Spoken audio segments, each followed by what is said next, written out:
También en Alemania se formó una cruzada infantil. Un adolescente de Colonia consiguió reunir unos 20.000 muchachos y muchachas y un grupo de adultos aventureros. Atravesaron los Alpes entonando cánticos, pero cuando llegaron a Brindisi eran muchos menos. El obispo de aquella diócesis tuvo la prudencia de impedir el embarco, librándolos así de la tragedia de sus homólogos franceses. La gente aún seguía creyendo que estos niños simbolizaban la mano de Dios, que señalaba el camino a los adultos por tal medio. Otros decían, en cambio, que era una añagaza del demonio. La leyenda del encantador de ratas de Hamelin tiene, según parece, su origen en estos dramáticos sucesos. Inocencio III exhortaba a los cristianos a seguir el ejemplo de estos niños, pero la muerte los sorprendió en plena predicación en el año 1216. Federico II, el Sabio, emperador. El primer rey moderno.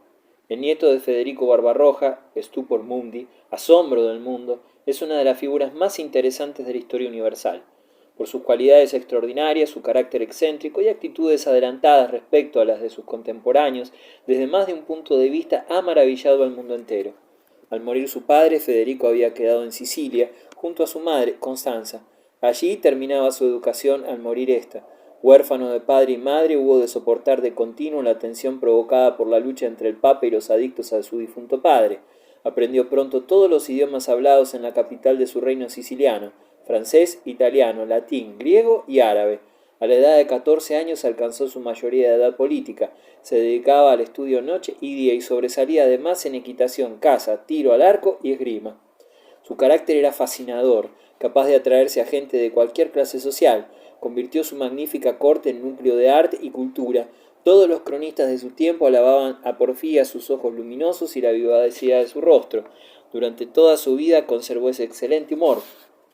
Parecía como si los años no mellaran su eterna juventud, pero junto a tal encanto vibraba algo terrible. Su buen humor se convertía, llegado el momento, en tanta dureza y crueldad que resultaba desconcertante para quienes intentaban juzgarlo.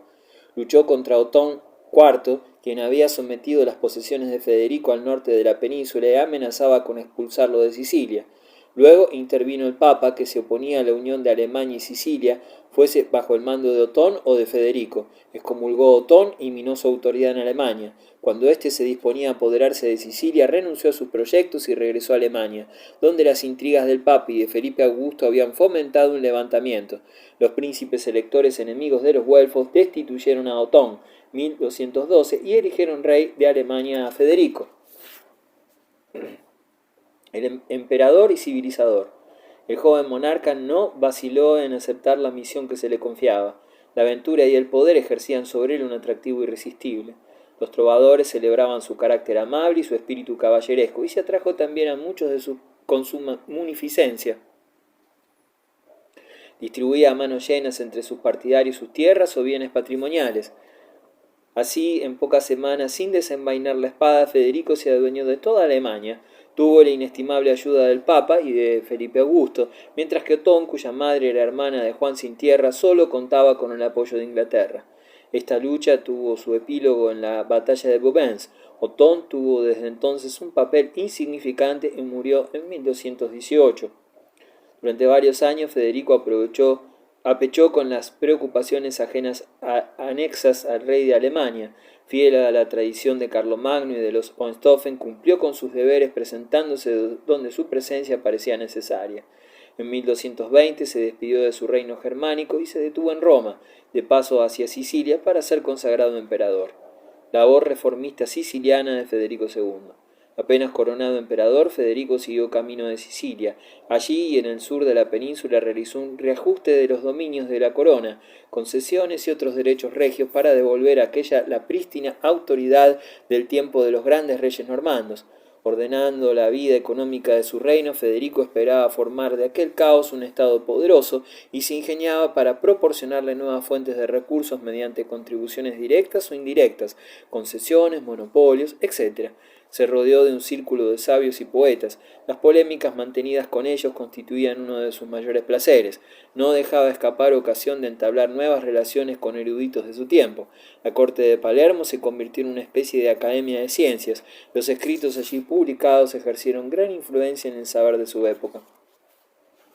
Su pasión por la cetrería lo movió a estudiar zoología a fondo. Los resultados de muchas observaciones sobre la vida de las aves, tanto suyas como de sus colaboradores, fueron consignadas a través de los años en una excelente obra titulada Sobre el arte de cazar con ayuda de pájaros.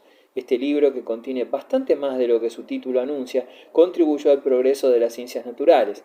Federico poseía además un zoológico privado con elefantes, camellos, leopardos y otros animales exóticos que traía a veces de sus viajes. La especie más curiosa de su parque era una jirafa que le regalaría a un sultán. Fue la primera que se vio en la Europa medieval.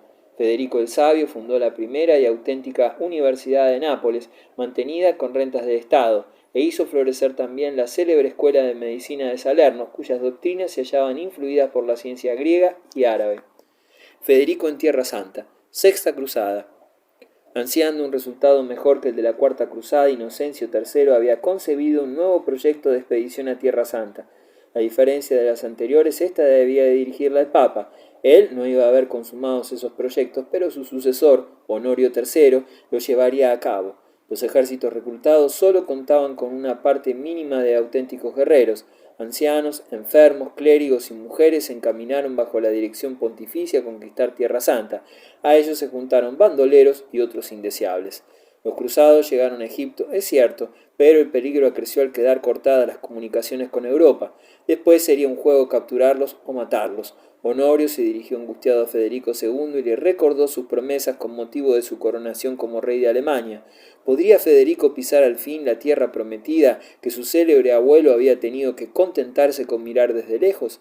Si bien Federico prometió al Papa Honorio III partir aquel mismo año de 1219, la gran empresa se fue aplazando año tras año. Ya hacía bastante tiempo que había fracasado la cruzada del Papa y sus participantes pudieran considerarse muy felices con que el sultán les permitiera regresar. Finalmente, Honorio perdió la paciencia y exhortó al emperador a no abusar ya más de su mucha longanimidad. Sin embargo, hubo de esperar hasta 1227. Federico embarcó en Brindisi, ya casado con Isabel, hija del sedicente rey de Jerusalén. La esposa le aportó en dote la corona real de Tierra Santa. El día de sus esponsales, Federico unió a sus títulos de emperador romano y rey de Sicilia el de rey de Jerusalén. En Brindisi las tropas imperiales fueron diezmadas por la peste. El propio emperador cayó enfermo. Por consejo de los médicos interrumpió el embarque y se detuvo en Otranto. Al saber el nuevo Papa Gregorio IX la noticia, lo excomulgó, negándose a atender las explicaciones de Federico. Pero en la primavera de 1228 este consiguió poner en marcha la cruzada. Cuando el Padre Santo supo que Hohenstaufen había partido hacia la lejana Siria, de donde no podría regresar en el acto, promovió disturbios contra la autoridad imperial en Alemania e Italia. En Lombardía se incubaba la rebelión hacia ya varios años. Desde la muerte de Enrique VI se habían arrebatado a este país, a su legítimo propietario, extensos dominios y otras fuentes de recursos. Por miedo a ser afectados por el reajuste imperial llevado a cabo en Sicilia, las ciudades lombardas habían renovado en 1226 su famosa liga, dirigido por Milán. La Liga Lombarda tuvo en el Papa su mejor aliado, Cremona, en cambio tomó partido por el emperador. En Alemania, Gregorio intentó suscitar un rival al rey en un descendiente de los güelfos, pero el presunto pretendiente no secundó sus planes. Desde Siria se anunciaron victorias del emperador y el Papa, desesperado, invadió el reino siciliano con tropas pontificias y aliados lombardos, haciendo circular la noticia de que el rey había muerto en Tierra Santa. Entretanto, Federico había desembarcado en San Juan de Acre. Entre aclamaciones y apenas desembarcado, los monjes enviados por el Papa, apoyados por el patriarca de Jerusalén y los templarios, excitaron a los cruzados contra Federico. En tales condiciones, el emperador consideró harto difícil combatir a los infieles. Necesitaba lograr algún éxito en el terreno diplomático. Además, la situación política imperante a la sazón en Oriente favorecía mucho a las negociaciones. El sultán egipcio, uno de los hijos de Saladino, estaba en guerra con su sobrino, sultán de Damasco, y ofreció su alianza a Federico, cediéndole la ciudad de Jerusalén, a excepción de 2 mezquitas, así como otras plazas y castillos que protegían la ruta Tierra Santa, entre ellas Belén, Nazaret y Sidón. En la iglesia del Santo Sepulcro, Federico se coronó rey de Jerusalén y de este modo consiguió liberar la ciudad santa. 1229. Un emperador excomulgado lograba lo que no había podido efectuar ningún monarca cristiano desde que Saladino tomara Jerusalén. Federico había triunfado, pero no gracias a la iglesia, sino a pesar de ella. El Papa y el emperador se reconcilian. Entretanto, en Occidente, el Papa Gregorio IX y sus partidarios calificaban al emperador segundo de apóstata, como el anticristo en persona, propalando absurdas calumnias contra él. En el verano de 1229, Federico desembarcó en Brindisi y de todas partes acudieron partidarios para unírsele. No necesitó marchar contra las tropas pontificias y sus aliados, los rebeldes lombardos. Bastaron el temor que les inspiraba el emperador y el convencimiento de que habían sido engañados por Gregorio. Con su habitual diplomacia, Federico indujo al pontífice a aceptar un armisticio, y así abría camino a las negociaciones. El Papa no ignoraba el valiosísimo objeto de cambio que se ventilaba. En efecto, a Federico le interesaba levantar la excomunión fulminada contra él, y dio muestras de una mansedumbre sobrehumana. Finalmente apeló al arbitraje de los señores alemanes. A Gregorio no le quedaba más remedio que aceptar un arreglo pacífico.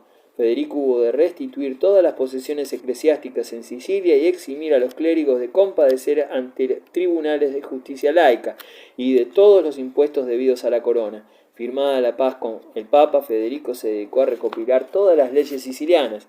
En 1231 echaba la última mano en sus constituciones para el reino de Sicilia. Con tal labor transformó su estado feudal de tipo medieval en una pujante organización política administrada por un cuerpo de funcionarios del Estado. Esta obra de Federico ejerció profundo influjo en la legislación de otros países europeos. En algunos sirvió de modelo para reorganizar su estructura política. Las leyes de Federico reconocían los derechos de los pobres y menesterosos ante la sociedad y precisaban los derechos del Estado hacia ellos. Nunca habían sido redactadas con tanta claridad las disposiciones legales referentes a la protección de viudas y huérfanos. Jamás legislación alguna había prohibido con tanto rigor a los ricos desplomar toda la carga de la vida social sobre los hombros de los pobres. Incluso los siervos tenían derecho en el reino de Federico a defenderse ante un tribunal, en lugar de ser entregados al capricho de los feudatarios. El rey llegó tan lejos que abolió la servidumbre en sus territorios patrimoniales, transformó desiertos en espléndidos jardines y cuanto lo deseaban podían acudir a instruirse.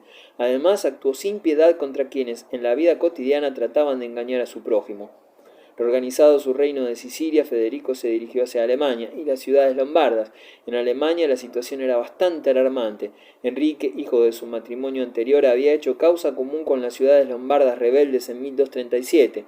Federico se dirigió en persona a los territorios amenazados. Para mayor seguridad llevaba consigo tesoros de oro, plata, púrpura y joyas que podían costear, si llegaba el caso, la expedición imperial. Al llegar Federico a su reino de Alemania, Enrique viose perdido. El veinteañero rebelde pronto se halló solo y abandonado. No tuvo más remedio que postrarse ante su padre. Padre e hijo, apenas separados por 16 años de vida, no se habían visto desde 1220, época en que Federico abandonara Alemania para coronarse emperador en Roma. Federico no quiso ver a su hijo y lo mandó a encarcelar. Al intentar evadirse, Federico lo privó del derecho de sucesión y siguió encarcelado hasta 1242, en que se suicidó. La paz fue restablecida fácilmente, pero no sucedió lo mismo con las ciudades lombardas. Otra vez la Liga Lombarda. Muerte de Federico. En 1236 inicióse en Lombardía la lucha entre las fuerzas adversarias que no enfrentaban solo al emperador contra sus rebeldes súbditos, sino también a las propias ciudades italianas entre sí. Pueblos contra pueblos y familias contra familias. Los partidarios del emperador se llamaban gibelinos, al parecer del nombre del castillo ancestral de los Hohenstaufen, Waiblingen, en Suabia. El partido contrario se llamó Guelfo, del nombre de la casa rival, Belfen. En 1237 Federico infligió por sorpresa una derrota aplastante al ejército de la Liga Lombarda. Gracias a la moderación del vencedor acordóse una paz razonable y la Liga se disolvió. Con todo, era evidente que Federico no tenía la sutileza de su abuelo. Respecto a Milán, el emperador exigió una sumisión ciega. Los burgueses de Milán, confiando en sus fuertes murallas, se atrevieron a desafiar al soberano. 5 ciudades más, entre ellas Bolonia, siguieron su ejemplo. Federico desencadenó una nueva contienda que terminaría con el poder imperial germánico. El Papa y el emperador iniciaron una lucha de manifiestos e injurias. En esta curiosa logomaquia, sin duda el Papa quedó vencedor, pero en 1241 murió este, perturbador de la paz del mundo, como lo apodaba el emperador. El solio pontificio quedó vacante durante casi 2 años. Luego, Federico tuvo un adversario más enconado, Inocencio IV. Aunque como hombre Inocencio fuera distinto a Gregorio, considerábase obligado a seguir la tradición de sus predecesores.